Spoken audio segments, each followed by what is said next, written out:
দোস্ত, আমাকে একটু ধর তো। আরে কি নাটক করতেছিস নাকি? না রে, খাওয়ার পর থেকে পেটে খুব ব্যথা হচ্ছে। আরে বেটা, এত খাইছিস কেন? আচ্ছা দাঁড়া দাঁড়া, তুই কি খাওয়ার পরে প্যান্টের বেল্ট লুজ করেছিলি নাকি? প্রচণ্ড ব্যথা নিয়ে মাথা নাড়ালো ফাহাদ। ফাহাদের বাকি বন্ধুরা বেড়াতে যাওয়া ক্যান্সেল করে তাকে ধরাধরি করে বিছানায় শুইয়ে দিল। ফাহাদের পেটে তীব্র ব্যথার মূল কারণটা হচ্ছে সে অনেক বেশি খাবার খেয়ে খাবারের পরপরই প্যান্টের বেল্ট বা কোমর ঢিলা করে দিয়েছে, যার ফলে তার ইন্টেস্টাইন বা পাকস্থলী থেকে রেকটাম অর্থাৎ মলদ্বার পর্যন্ত খাদ্যনালীর নিম্নাংশ বেঁকে গিয়েছে, যে কারণে তীব্র ব্যথায় সে ঘুরে পড়ে গিয়েছিল। এই ভুলটির কারণে খাদ্যনালীর নিম্ন অংশ ব্লকও হয়ে যেতে পারে। প্রিয় দর্শক, আজকের এই ভিডিওতে আমরা আলোচনা করতে যাচ্ছি ভাত খাওয়ার পর যে 5টি কাজ আপনার কখনোই করা উচিত নয়। 1. ভাত খাওয়ার পরপরই আমাদের দেশে ফল খাওয়ার প্রচলন রয়েছে। এটা একদম ঠিক নয়। ভাত খেয়েই সঙ্গে সঙ্গে ফল খেলে আমাদের শরীরে অ্যাসিডিটির জুসের পরিমাণ অনেকাংশেই বেড়ে যায়, আর নিয়মিত ভরা পেটে ফল খেলে আলসার পর্যন্ত হতে পারে।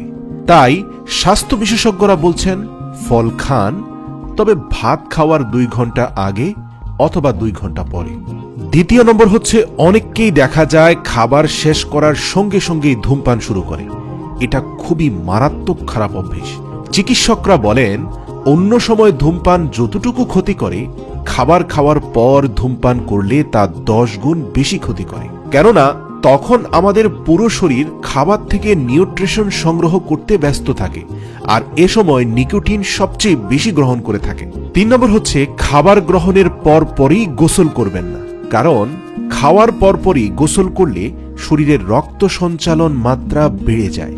এর ফলে সবচেয়ে বড় সমস্যাটা হয় পাকস্থলীর চারপাশে রক্তের পরিমাণ বেড়ে যায়, যা আমাদের হজম প্রক্রিয়া পরিপাক তন্ত্রকে একদম দুর্বল করে ফেলে। দেখবেন খাবার পরপরই যারা গোসল করে এদের পেটে সবসময় সমস্যা লেগেই থাকে।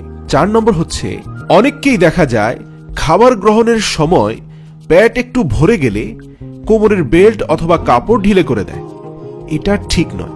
একে তো বেশি খাওয়া ঠিক নয়, দ্বিতীয়ত বেশি খাওয়ার পর হঠাৎ করে কোমরের বেল্ট ঢিলে করে দেওয়াটা আরো ভয়ঙ্কর ক্ষতিকর। এর ফলে যে সমস্যাটা হয় সেটা হচ্ছে আমাদের যেই ইন্টেস্টাইন বা পাকস্থলী, সেটা থেকে রেকটাম বা মলদ্বার পর্যন্ত খাদ্যনালীর নিম্নাংশ বেঁকে যেতে পারে অথবা পেঁচিয়ে যেতে পারে, এমনকি ব্লক হয়ে যেতে পারে। এই সমস্যাকে ইন্টেস্টাইনাল অবস্ট্রাকশন বলে। তাই সতর্ক থাকবেন, খাবার পরিমিত খাবেন।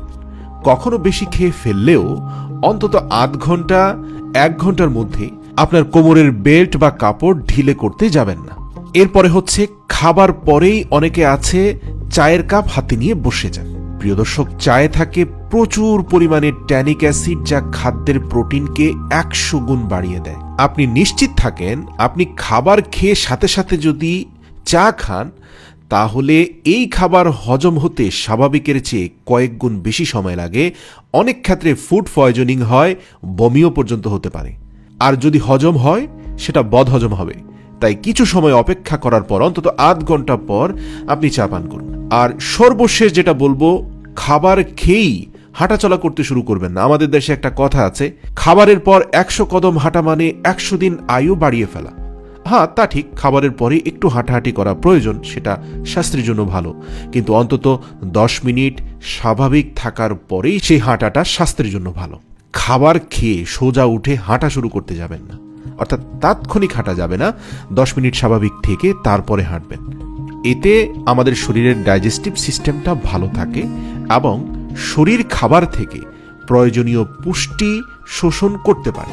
আর আপনি যদি তাৎক্ষণিক হাঁটা শুরু করে দেন, তাহলে পুষ্টি শোষণে অক্ষম হয়ে পড়ে আমাদের শরীর।